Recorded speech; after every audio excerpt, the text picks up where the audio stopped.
जरा सोचो, साल है 2077। एक जवान एस्ट्रोनॉट स्पेसशिप की खिड़की से बाहर देख रही है। वो एक ब्रेथ टेकिंग नजारा देखती है। एक नीला और हरा प्लैनेट अंतरिक्ष के अंधेरे में लटका हुआ है। क्या ये वो हो सकता है? क्या ये दूसरी पृथ्वी हो सकती है? इंसानियत के लिए एक दूसरा मौका? ये सोच, जो कभी साइंस फिक्शन तक ही सीमित थी, अब हकीकत के करीब आ रही है। सदियों से इंसानों ने सितारों को देखा है और सोचा है, क्या हम इस विशाल ब्रह्मांड में अकेले हैं? इसका जवाब शायद हमारे सोच से ज्यादा करीब हो।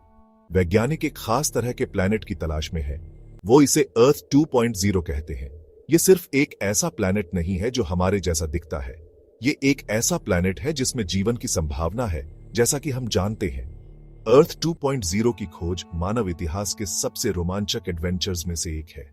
ये एक ऐसी क्वेस्ट है जो विज्ञान और तकनीक की सीमाओं को आगे बढ़ाती है। और सबसे जरूरी बात, ये एक ऐसा सफर है जो हमारे अंदर के वंडर को फिर से जगाता है और हमें उन अनंत संभावनाओं की याद दिलाता है जो हमारे अपने छोटे से नीले प्लैनेट से परे हैं।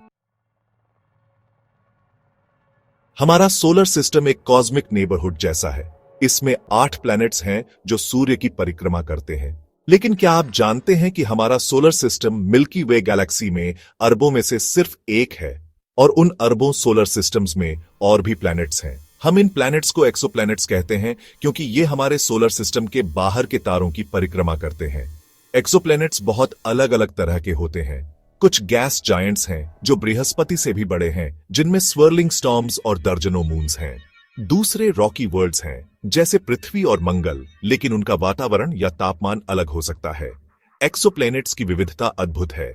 ये किसी साइंस फिक्शन नॉवल के लिए प्लैनेट्स के एक नए सेट को खोजने जैसा है, लेकिन ये असली है। एक्सोप्लैनेट्स की खोज ने ब्रह्मांड के बारे में हमारी समझ को बदल दिया है। इसने हमें दिखाया है कि हमारा सोलर सिस्टम यूनिक नहीं है। प्लैनेट्स हर जगह हैं। यह एहसास अर्थ 2.0 की हमारी खोज को बढ़ावा देता है। उन अरबों एक्सोप्लैनेट्स में हमारे जैसे और भी होने चाहिए। एक कटोरी दलिया की कल्पना करो। एक बहुत गर्म है, एक बहुत ठंडा है, लेकिन एक बिल्कुल सही है। दूसरे प्लैनेट्स पर जीवन खोजना गोल्डीलॉक्स की कहानी जैसा है।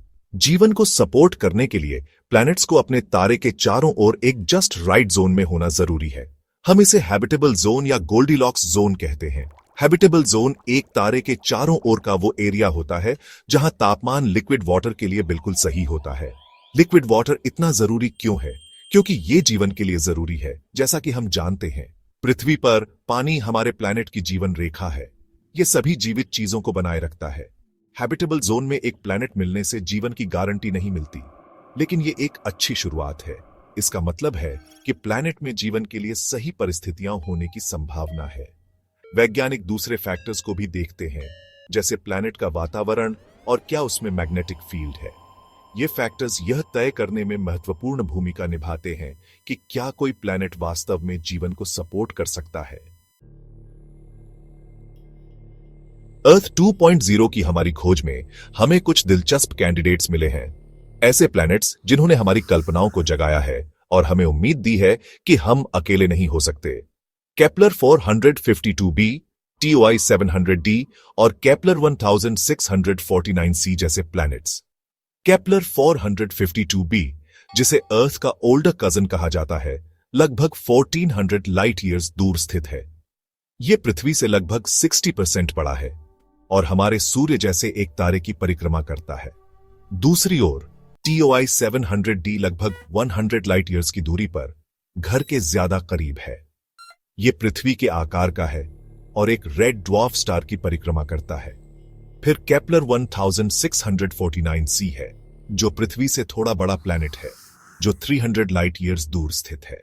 यह एक रेड ड्वार्फ स्टार की परिक्रमा करता है और सूर्य से पृथ्वी को मिलने वाले प्रकाश का लगभग 75% प्रकाश प्राप्त करता है। ये प्लैनेट्स एक्साइटिंग है क्योंकि ये अपने स्टार्स के हैबिटेबल जोन्स में स्थित हैं। ये पृथ्वी की तरह रॉकी प्लैनेट्स हैं और इनकी सतह पर लिक्विड वाटर हो सकता है। हालांकि हमें अभी भी उनके बारे में बहुत कुछ सीखना है। हम उनकी सही कंपोजिशंस, एटमॉस्फेयर्स या उनके मैग्नेटिक फील्ड्स के बारे में नहीं जानते। आगे की ऑब्जर्वेशंस और फ्यूचर मिशन से उम्मीद है कि इन दिलचस्प दुनियाओं के बारे में और जानकारी मिलेगी। सेक्शन 5 द इंटरस्टेलर वॉयज सपने और हकीकतें। एक स्पेसशिप में बैठने और दूसरे स्टार सिस्टम की यात्रा पर जाने की कल्पना करो। Ultimate road trip. हालांकि यह स्टार वॉर्स जैसा लगता है, इंटरस्टेलर ट्रैवल बहुत बड़ी चुनौतियां पेश करता है। दूरियां दिमाग चकरा देने वाली हैं। हमारे सबसे करीबी स्टार सिस्टम प्रॉक्सिमा सेंटोरी भी 4.24 लाइट ईयर्स दूर है। इसका मतलब है कि प्रकाश को, जो सबसे तेज गति से यात्रा करता है, वहां पहुंचने में 4.24 साल लगेंगे। मौजूदा स्पेसक्राफ्ट को निकटतम तारों तक पहुंचने में भी हजारों साल लगेंगे। हमें ऐसे रेवोल्यूशनरी प्रोपल्शन सिस्टम्स की जरूरत है जो प्रकाश की गति के एक बड़े हिस्से को प्राप्त कर सकें। Fusion powered rockets, anti matter engines या वार्प ड्राइव्स जैसे आइडियाज पर विचार किया जा रहा है, लेकिन वे अभी भी थ्योरेटिकल फिजिक्स के दायरे में हैं। चुनौतियों के बावजूद इंटरस्टेलर ट्रैवल का सपना इनोवेशन को बढ़ावा देता है। यह हमें अपनी सीमाओं से परे सोचने और विज्ञान और तकनीक में नए फ्रंटियर्स तलाशने के लिए प्रेरित करता है। शायद एक दिन हम इन दूर की दुनियाओं की यात्रा करने और उनके रहस्यों को जानने के लिए टेक्नोलॉजी डेवलप कर लेंगे। सेक्शन 6 क्या हम अकेले हैं? एक्स्ट्रा टेरेस्ट्रियल लाइफ की खोज। अर्थ 2.0 की खोज अंततः जीवन की खोज है। क्या हम इस विशाल ब्रह्मांड में अकेले हैं या वहां पर और भी जीवन है? वैज्ञानिक इस गहरे सवाल का जवाब देने के लिए कई तरीकों का इस्तेमाल कर रहे हैं। एक तरीका है एक्सोप्लैनेट्स के एटमॉस्फेयर्स में बायोसिग्नेचर्स की खोज करना। बायोसिग्नेचर्स केमिकल फिंगरप्रिंट्स हैं जो जीवन की उपस्थिति का संकेत दे सकते हैं। उदाहरण के लिए, किसी एक्सोप्लैनेट के एटमॉस्फेयर में ऑक्सीजन, मीथेन और कार्बन डाइऑक्साइड जैसी गैसों का एक साथ पाया जाना बायोलॉजिकल एक्टिविटी का एक मजबूत संकेत हो सकता है। वैज्ञानिक अंतरिक्ष से रेडियो सिग्नल्स के लिए भी सुन रहे हैं। उम्मीद है कि अगर वहां पर और भी इंटेलिजेंट सिविलाइजेशंस हैं, तो वे हमारी तरह रेडियो वेव्स का उपयोग करके कम्युनिकेट करने की कोशिश कर रहे होंगे। एक्स्ट्रा टेरेस्ट्रियल लाइफ की खोज एक कठिन काम है। ब्रह्मांड विशाल है और जीवन, जैसा कि हम जानते हैं, ऐसे रूपों में मौजूद हो सकता है जिनकी हमने कल्पना भी नहीं की है। लेकिन संभावित रिवॉर्ड्स बहुत बड़े हैं। पृथ्वी से परे जीवन की खोज मानव इतिहास की सबसे बड़ी खोजों में से एक होगी, जो ब्रह्मांड में हमारे स्थान के बारे में हमारी समझ को हमेशा के लिए बदल देगी। सेक्शन 7 इंडियाज असेंट, आईएसआरओ का सफर और आगे। भारत अंतरिक्ष एक्सप्लोरेशन में एक प्रमुख प्लेयर के रूप में उभरा है।